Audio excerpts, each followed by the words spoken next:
Okay, for my second video, I'd like to talk about the Fate game, which is here in the Fate Accelerated introductory or quick version of the rules, and here in the form of the core system book, if you can see that without the light shining on it. Now, both of these are produced by Evil Hat Productions and are based on the Fudge game system by Grey Ghost Press. Now, the main idea of the Fate game, and I'm sure there'll be no surprise as that I'm doing my second video on this to those who know me, since I'm an unashamed fan of this game, and I'll quite happily point that out from the start. So this isn't so much in the way of a review, since obviously I'll be singing its praises from the rooftops, and in fact managed to sell someone on the idea of purchasing at least the accelerated version of it outside my local game store this morning. Bit of a plug there for you, Simon, and my local game store, Spirit Games.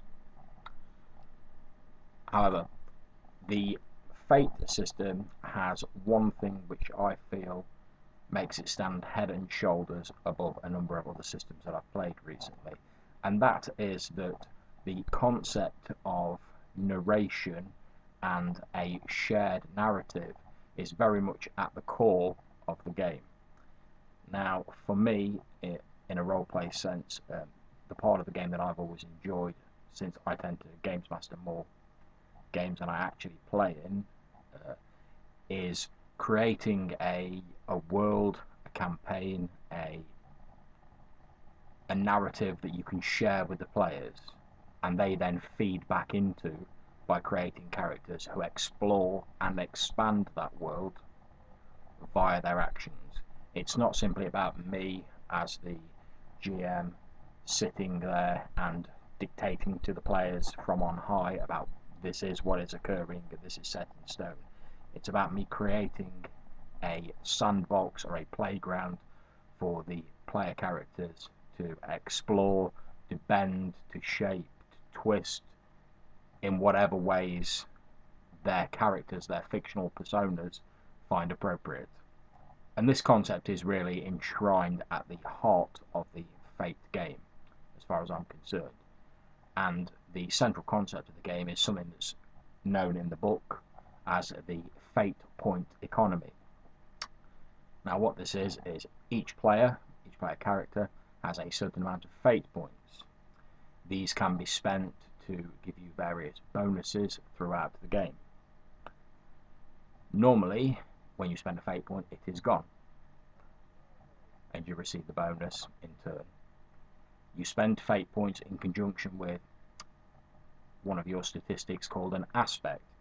Now, all aspects are a certain number of descriptive terms. This differs slightly between the accelerated and the Fate core main version of the game, but each character has these aspects, and the best aspects, as it defines in the books, are things which have both a positive and negative impact. So, for example, if I was playing in a Western game and I was creating a gunslinger, I might create the aspect the fastest gun in the West. This has both a positive, because since it's been defined by an aspect, it must be true, and therefore I am the fastest gun in the West. So obviously I could spend a Fate point using that aspect to get myself a bonus when I was drawing my 6-shooters. However, it also has a negative aspect in that because I am the fastest gun in the West, there are obviously numerous people trying to knock me off that perch who might seek to call me out in the town square and engage in some gunplay with me, and that's just one example. I may also run afoul of the law, who know of my reputation, or numerous other complications, as they're called in the game. Now, the way complications work is that the ref, the ST, the games master, call them what you will, other players, or even the player themselves, can suggest a complication that may occur related to one of the player's aspects, and if they accept this, they receive a Fate point. the game generally encourages you to do that. The whole idea of the game is to constantly keep the flow, the spending and the earning of fate points moving around. If you choose not to accept it, for instance, you think it would be far too inconvenient and would derail the narration at that point, you can spend one of your existing fate points to ignore that. So effectively you would be a fate point down instead of gaining one. However, generally, as long as most people have the idea of the fate point economy, the complications add a great deal of fun and a great deal of narrative control to the players. For example, I run a rogue trader game set in the Warhammer 40,000 universe. You can see that on my written blog. I'll post a link in the comments section. And we switched to the fate system for that after I found the Fantasy Fight game system good, but a little clunky for my liking. And the last 2 sessions that we've had in game have resulted entirely of complications that have been suggested in prior sessions by the players. If you pick something as an aspect, then I as a GM know that you're obviously interested in that. To use my previous example, if you pick the fastest gun in the West, I know that you are interested in engaging in all manner of gunslingery, and I will do my best to ensure that that is incorporated into the game. So it's a very useful narrative tool. A slight difference between the Fate Accelerated and the Core version is that the Fate Core uses a list of skills with certain ratings to tell you what your character is good at and what you can do. Whereas the Fate Accelerated version uses a series of approaches, and these are 6 adjectives. To give you a couple of examples, forceful is one and sneaky is another. These 6 adjectives, again rated numerically, determine what your character is good at. So the 2 systems you basically have, Fate Core is a more traditional skill based, this is what you know, this is what you are good at, whereas Fate Accelerated focuses more on how you actually go about doing things. Neither of these approaches is any more or less valid than the other.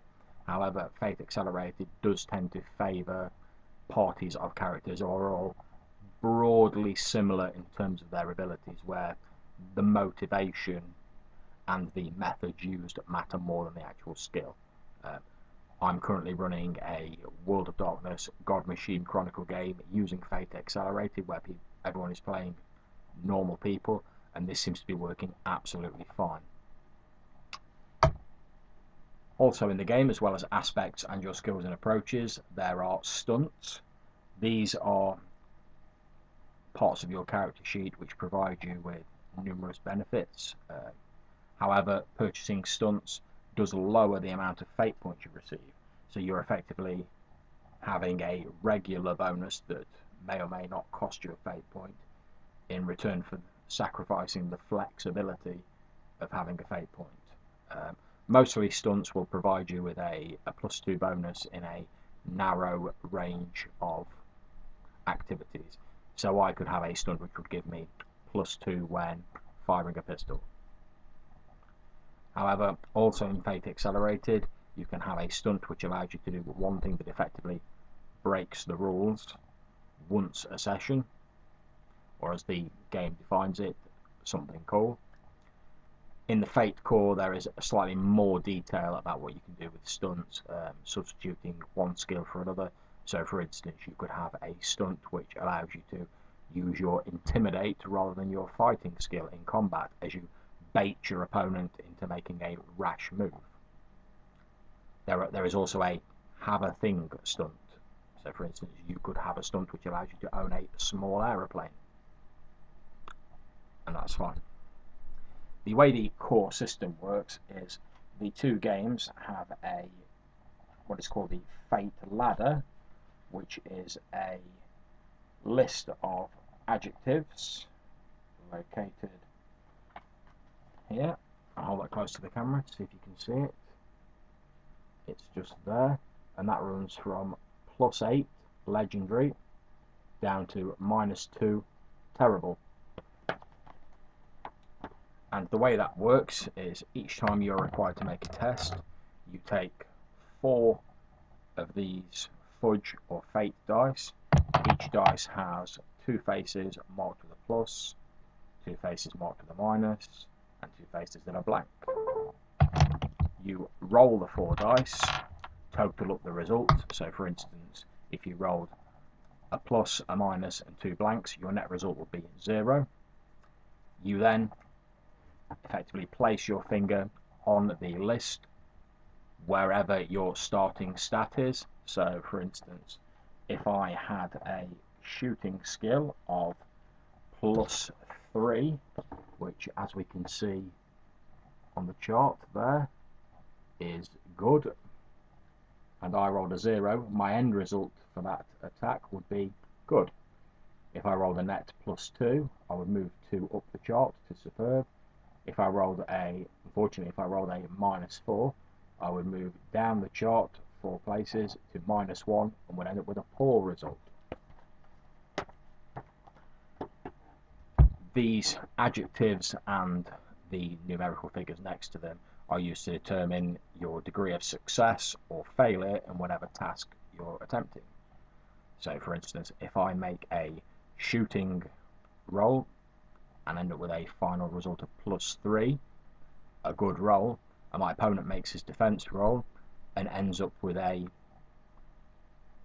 0, then I will have 3 degrees of success because my result is 3 higher than theirs. And then I would look at the damage system for the game and we'll proceed from there. One of the things I also like about the game is the aspect system is used for a number of other different things as well as defining parts of your character. Effectively, a concept within the game called the fate fractal, or I believe it's the bronze rule it's known as, is that anything within this game can be defined as a character. So anything can have aspects, skills, approaches, stunts, etc. You could have a spaceship that has aspects and skills. They may not be the same skills that the character could have, but skills nonetheless, and could also have stunts. This is something that I use in my Rogue Trader game to represent the now growing fleet of ships possessed by the player characters. And it can also be used to represent other items of equipment. An area within a game can also have aspects. So for instance, if the player characters were moving across a garage and it may have the aspect ground covered in oil or oil slick, excuse me, this would have some effect on the players as they enter the area depending on what the aspect is. Aspects, as I've said before, can also be used by opponents or the games master against people. Excuse me. So for instance, if we were talking about our garage scenario, I could be about to fire my pistol at somebody when one of the opponents might chuck in a fate point and say, however, you're distracted by the slipperiness of the oil on the floor, therefore it makes your shot harder, and they could impose normally a -2 penalty on me by paying that fate point. Aspects can also change during the game. So for instance, if I've taken my shot and I've missed the enemy, in frustration I knock over an old school lantern on the floor, the aspect of oil slick may change to the room is on fire, and that would have different effects obviously, and could be compelled in different ways. The game suggests representing areas or zones, as it terms them in the rules, using simple and cheap index cards or pieces of paper. And I feel this is a good way of doing so. It creates a visual representation on the table of the area. However, it doesn't get to the level of battle mats and miniatures that I feel can be something of a distraction overall from the actual roleplay inherent in the game. There's a large campaign section in the rulebook that talks about collaboratively designing the campaign with your players, and this is something I think is a great idea, rather than some sequestered GM sitting in their own room designing the campaign, toting it out from the players, and it either sink or swim. I think that it's a great idea that the players and the GM all have some narrative input into the campaign world. Therefore, you can ensure that you're all going to get a game that you all enjoy playing and that you all like. Excuse me. To summarise, I would say that of the recent games I've played, Fate is one of the more compelling. It's very easy to pick up, certainly in the form of the accelerated version. My version is one that I printed out myself from the PDF purchased from Evil Hat Productions using the website lulu.com. And before anyone starts getting on my case about any copyright infringement, I had purchased the PDF, and handily enough, Evil Hat Productions have even put a section in the front there, which you probably can't see, but it gives you express permission to actually reproduce the books, as long as you've obviously purchased the PDF.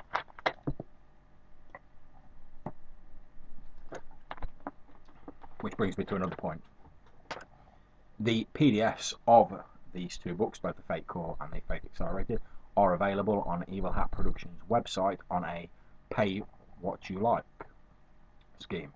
Therefore, it doesn't actually cost you theoretically anything, although I would certainly encourage you to give as much money as you feel comfortable with for these splendid books.